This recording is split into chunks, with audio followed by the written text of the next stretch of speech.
Once a year, we hold a staff retreat. It means that we pause our work for the day here at Sinai Temple, and the entire staff, all the different departments of the synagogue, come together, and we put the regular work aside, and it's a day of professional development. We bring in speakers to inspire us in how to implement a vision, in how to build a cohesive team. This week, one of our speakers was amazing. He was not Jewish. He grew up in a small rural town in Southern California, on a farm, working with cattle at 3 a.m. And over the years, he received an education, he went to college, and went into the business world, where over the last 15 years or so, he built and sold businesses that instantly succeeded, from zero to literally $1 billion. And so we asked him, what's the advice? What's the advice to build a team of a successful business? And the answer he gave us was very Jewish, even though he was not. He asked a question. He looked at our entire staff and he said, when you wake up in the morning and leave your house, do you believe in what you are doing? And will that make the world a better place? Do you believe in what you are doing when you leave your home in the morning? He was not Jewish, but he asked the question of this Shabbat. We just read in our Torah portion of Yitro, Revelation. We as a people stood at Mount Sinai, we received the 10 Commandments. And so I want to investigate and discover what exactly happened there at Mount Sinai.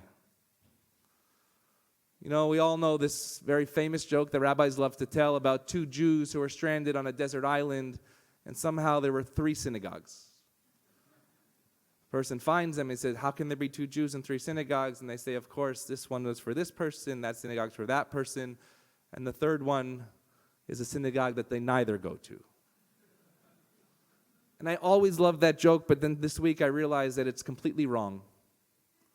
Because the author of that joke didn't understand that in every one of those synagogues, even in the synagogue that they both don't go to, has the same exact words in the Torah. The same exact 10 Commandments, the same story of Revelation at Sinai. Why was the mountain of Sinai chosen to give the 10 Commandments? If you remember from your religious school days, it's because it wasn't too small and it wasn't too big, but it was just right. In other words, the rabbis are teaching us that the Torah must elevate us while ensuring that we avoid arrogance of its teachings. And when we stood there, and yes, the rabbis say we were all there, what did we hear?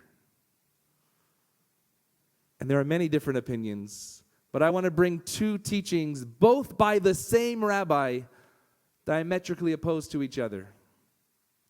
Rabbi Yochanan says that when we stood, young and old, men, women, and children at Mount Sinai, we heard the words of Torah, and it went into 70 different languages, so every single person could hear the Torah according to their intellectual understanding and ability. But Rabbi Abahu says, in the name of the same Rabbi Yochanan, he says, no, this is what they heard. It says, when the Torah was given at Mount Sinai, no bird screeched, no fowl flew, no ox mooed. None of the angels flapped a wing. None of the seraphim said the words we heard in Jonah's Haftorah, Kadosh, Kadosh, Kadosh. The sea did not make a sound. No creature uttered a sound. Throughout the world, there was only one thing. It was a deafening silence of the divine voice. As that divine voice said, Anochi Adonai Elohecha. I am the Lord your God. Don't look at me, but look up there. The first word of the 10 Commandments, Anochi, I am the Lord your God. Look up there. What letter is it? Louder. Aleph. Now tell me what sound an aleph makes. No, it doesn't make a. Thank you, Jonah. It's silent. it's silent. The first letter of Revelation is silent, meaning what did we hear at Mount Sinai? We heard a command to stop and listen. That's the question that we have to ask today. Do we have the ability to take a moment and stop sometimes and listen? Can we hear the deafening silence that begs us to stop before we speak?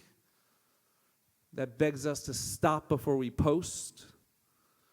To recognize damage that will be done to individuals and to communities alike when words are used unintentionally and carefully. When we read the first commandment, Anochi Adonai Elohecha, I am the Lord your God, let's remember what we read about in the beginning of the Torah. Each one of us created B'Tselem Elohim in the image of God, which means the same God that created me, that image created each one of you in that image. The same God. For the last 3 years, I've had a wonderful opportunity to educate rabbis, future rabbis, about Israel and Zionism through the Flesh Family Sinai Temple Israel Center, the Rabbinical School Fellowship.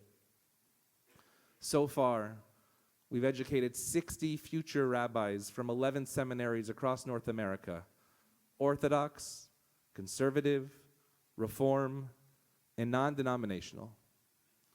And when we started this fellowship, the funders called and they asked me a question. They thought we were crazy. They said, Rabbi, how will you ever get somebody who's an Orthodox rabbi to sit with a Reform rabbi and a Conservative rabbi and learn something together? And I said, I don't know. But it defined a question for me. Because when I interview each and every one of these students, first-year rabbinical students, it's about Israel, the fellowship, but I do not ask them about Israel. I don't care what they think. I care about something else. I ask them this question. I say, tell me how you learn Torah. How do you learn with others? Because from that answer, I can immediately understand and see if they will be able to sit at the table and hear that silent aleph, if they can hold and listen and stop, and then converse and learn together. At Mount Sinai, we also learn these words, kol ha'am ro'im et ha'kolot. It says that the nation of Israel heard the kolot, translated as thunder. Ro'im et ha'kolot. They saw the thunder. We know we can't see thunder, but the word kolot means thunder, but it also means voices. Meaning at Mount Sinai, we saw each other's voices. In essence, we saw into each other's souls. The Torah is so much more than words. It's about people. It's about human relationship. You know, when we bring these rabbinical students to Israel, they sit in Jerusalem on their first night, and the exercise is to introduce themselves by saying one word. Only one word in what they feel at that moment. They're coming from all different backgrounds, and every single time they say these words: nervous, anxious, scared, fear. They don't know each other. But after an entire week, we introduced them to every voice imaginable in Israel, right and left and Jewish and Christian and Muslim and Arab and Ethiopian and young and old, people from the north, people from the south. At the end of our fellowship, they're so confused. They come back to the United States. We conclude with the same exact question that we asked them on the first night in Jerusalem. Recapture that word that you told us how you're feeling in Israel and tell us the word that you're feeling now. Not one student chooses the same word that they felt when they sat on that first night and didn't know each other. The word scared they don't say, but do you know what they say with the same letters? They say sacred. They don't use the word fear. They say friend. This is not because they all agree with each other. That's not our goal. Believe me, they vehemently disagree, and the discussions are spicy. But they understand that these arguments are with the silent aleph, that they hear a different opinion, that they have a community to speak with and not about, that they carry the characteristics of what Mount Sinai was all about. As Jonah said, curiosity, humility, and ultimately of love. For an entire year, these students look into the souls of each other. They grapple with the same text in each seminary. They celebrate their weddings together. They mourn the loss of loved ones together. And they understand that in a few years, no matter what bima they will preach from, no matter what denomination of Judaism they will practice, every Shabbat when they stand in front of their congregations, they will teach the same words of Torah that are in their ark, that are in our ark today. And it's the only words we have. And so if Rabbi Yochanan could understand thousands of years ago that that Torah was given with an outburst of 70 languages, how humble too should we be today to not put our personal agendas into the Torah, but rather discover its delicious taste together. I go back to our staff bonding this past week when that man asked us, do you believe in what you're doing? And if your answer is yes, then let's start hearing that silent aleph a little more.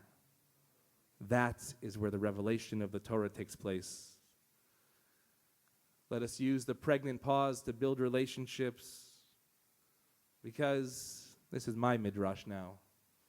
When you take the 6 letters of silent and wordle them around, if you remember that game, what word do you get from silent? Thank you. You get listen. And when you do that, we can focus on what really matters. We can bring these people home to their families. We have Jews to help. We have a community to build and build and build. Today, each one of us stood at Sinai again, and we received that Torah.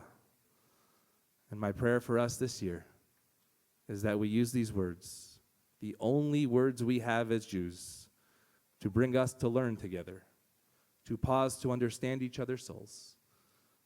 And this year will be one of Torah, one of godliness, and one of divine presence in this holy community of Sinai Temple. Shabbat Shalom.